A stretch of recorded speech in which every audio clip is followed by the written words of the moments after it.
Assalamualaikum warahmatullahi wabarakatuh. Halo guys, jumpa lagi dengan saya Abi Rasdan. Kali ini kita akan bahas Infinix Zero 5G 2023. Setelah pemakaian selama 1 bulan sejak kita unboxing, experience yang saya dapat cukup memuaskan ya, terutama performa dari chipset MediaTek Dimensity 920-nya, yang bisa dibilang terbaik untuk harga di 3 jutaan saat ini. Secara global, Infinix Zero 5G 2023 ada dua varian chipset ya, varian yang memakai chipset Dimensity 1080 dan varian dengan chipset Dimensity 920. Nah, untuk di Indonesia, kita kedapatan chipset Dimensity 920. Untuk skor Antutunya mencapai 492.543. Ini diuji dengan Antutu versi V9 ya.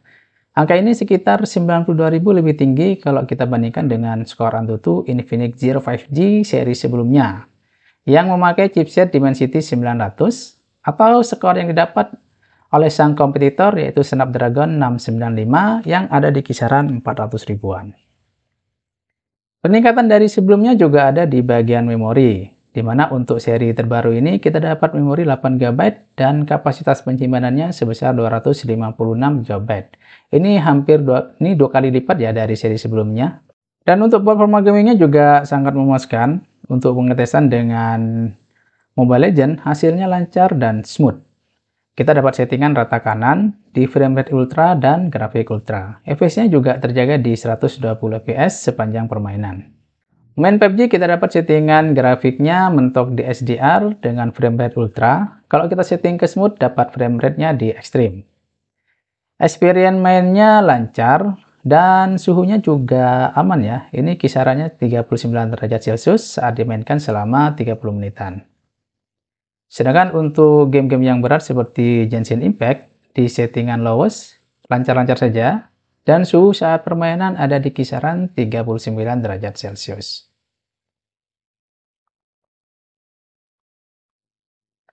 Desain dari HP ini berfinishing doff dengan tekstur kulit membuatnya nggak gampang kotor dan bekas sidik jari juga tidak mudah menempel. Tekstur kulit ini memberikan kesan nyaman saat digenggam. Hal ini juga didukung dengan pinggiran HP yang memiliki round membuatnya tidak tajam dan nyaman saat digenggam. Menggunakan bahan dari polikarbonat dengan beratnya sekitar 201 gram. Untuk ukurannya hampir sama seperti seri sebelumnya ya, cuman sedikit lebih tebal 0,1 mm. Tebalnya 8,9 mm dengan panjang 168,7 mm dan lebarnya 76,5 mm. Perbedaan yang bisa kita lihat dari sebelumnya ada di bagian kamera ya.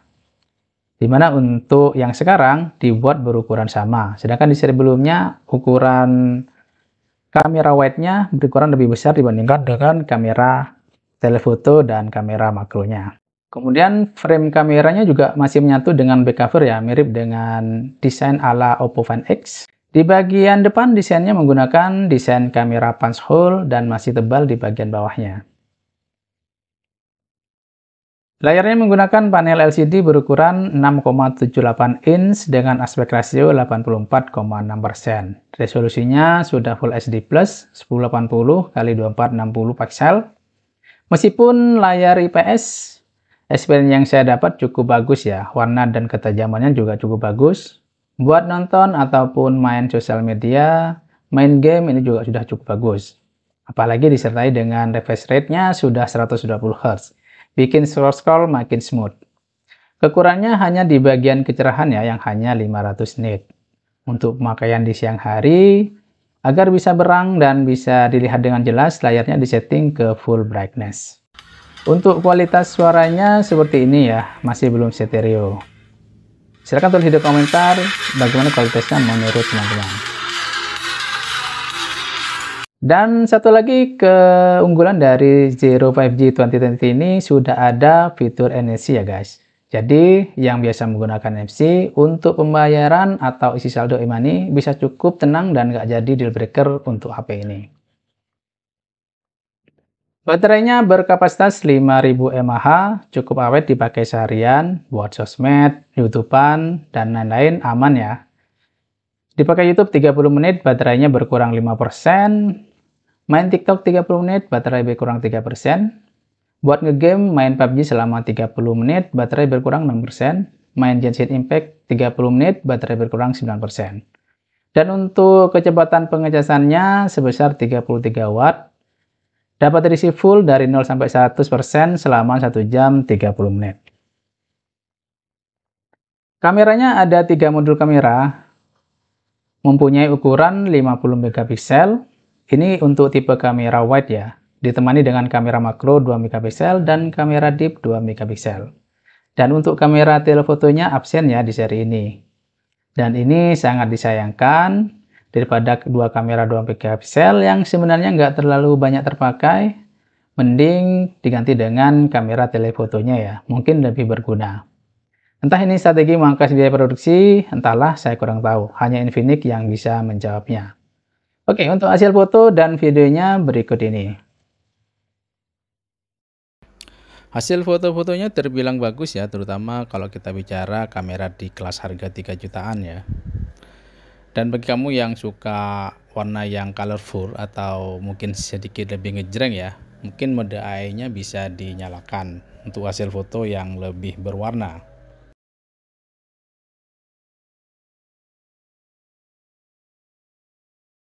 Foto malam hari juga terbilang bagus ya. Cuman jika kita mengaktifkan mode super malamnya, meskipun areanya menjadi lebih terang, di beberapa foto detailnya jadi hilang ya, dan kelihatan seperti lukisan cat air.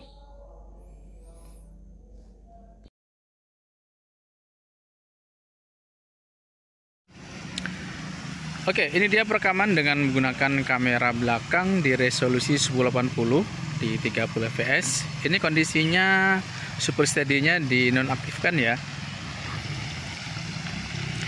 Dan di sini memang agak sedikit bergoyang. Ini kalau kita jalan seperti ini, sedikit gempa-gempa ya. Ini juga kondisi HDR-nya dinonaktifkan ya. Perekaman dengan menggunakan kamera belakang di resolusi 1080 di 30 fps. Ini kita coba kondisi super steady-nya kita nyalain ya. Hasilnya memang lebih baik dibandingkan dengan yang tadi ya. Ini lebih stabil.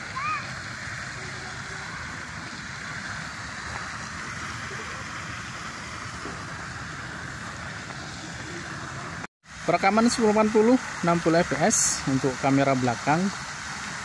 Di sini hasilnya sedikit bergoyang karena memang super steady-nya tidak bisa diaktifkan ya. Untuk super steady-nya hanya bisa diaktifkan di pengambilan video dengan 30 fps.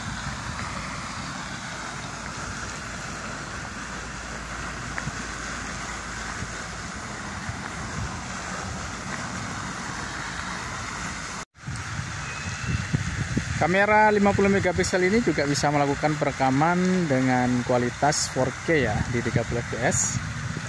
Hasilnya seperti ini.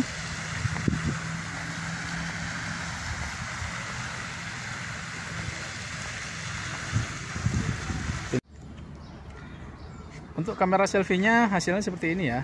Dan ini hanya mentok di resolusi 1080 di 30 fps. Belum bisa melakukan perekaman untuk resolusi 4K. Dan di sini untuk kamera selfie-nya juga tersedia fitur super steady ya. Ini kondisinya kita matiin sementara. Nanti kita coba bandingkan hasilnya jika menggunakan super steady. Oke, ini kamera depan dengan super steady-nya kita aktifkan. Gimana kondisinya? Apakah sudah lebih stabil dibandingkan yang tadi? Silahkan tulis di kolom komentar ya. Dan untuk warnanya nggak ada perubahan. Ini masih akurasi warnanya kurang ya. Oke.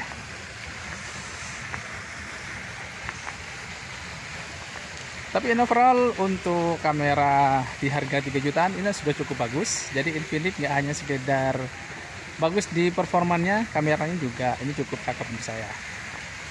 Oke, kita kembali ke studio. Oke, kesimpulannya, HP ini worth to buy untuk harga 3 jutaan ya. Performa kenceng, memori gede, hasil foto cukup bagus, bisa merekam 4K, baterainya awet, dan layarnya sudah 120 Hz. Dan yang paling penting, ini sudah 5G ya guys.